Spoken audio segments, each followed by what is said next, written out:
Alors, je m'appelle Pierre Lunel, je suis gérant de la Scope Chaux-Éco, entreprise de maçonnerie de rénovation du bâti ancien. Je m'appelle Moustapha Touré, il y a 21 ans, je viens de la Côte d'Ivoire. Je suis arrivé en France en 2019. Je m'appelle Hugo Darduin, j'ai 34 ans, je suis maçon du bâti ancien chez Chaux-Éco depuis maintenant 7 ans. Je m'appelle Stéphane Racco, donc je suis maçon du bâti ancien dans la Scope Chaux-Éco.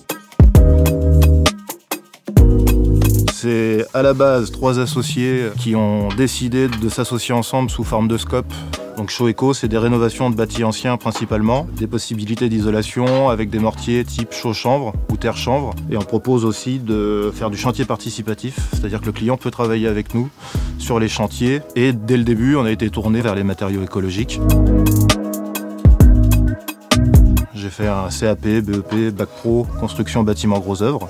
Et du coup, j'ai fait un stage l'utilisation d'éco-matériaux où j'ai rencontré Stéphane avec qui on a décidé de monter une entreprise ensemble. J'ai fait donc des études d'histoire avec un master en patrimoine. Suite à ça, j'ai fait de l'archéologie.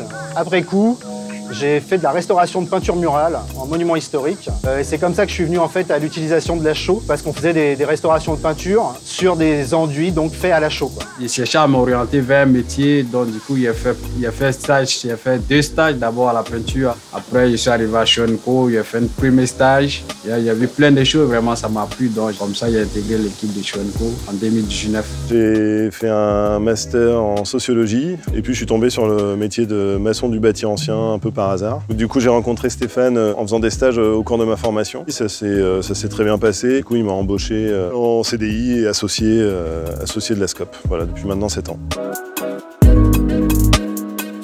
Donc aujourd'hui, je vais faire à peu près tout ce qu'on fait. Donc l'application d'enduits manuels, on fait des dalles, des chapes avec des poses de terre cuite ou de pierre. On voit pas mal de choses, isolation, maçonnerie, un peu des placots, c'est un peu de tout en fait, c'est ce qui m'a plu là-dedans. Il ne faut pas que la maçonnerie comme les autres boîtes le font en fait. J'essaie de vraiment acquérir le maximum de l'expérience pour l'avenir. Sur les chantiers, on est apte à faire tout ce qu'on propose comme prestation. Isolation en béton de chaux-chanvre, on fonctionne donc par projection mécanique, avec donc une machine qui envoie un lait chaud, qui est le liant, donc qui va permettre à la chaîne vote, donc qui sont les copeaux de la tige de chanvre, de venir se fixer sur le mur. Moi, mon rôle, c'est entre guillemets une partie de communication. Je passe beaucoup de temps au téléphone, beaucoup de temps sur l'ordinateur. On va dire sur une semaine normale, je fais une journée de chantier.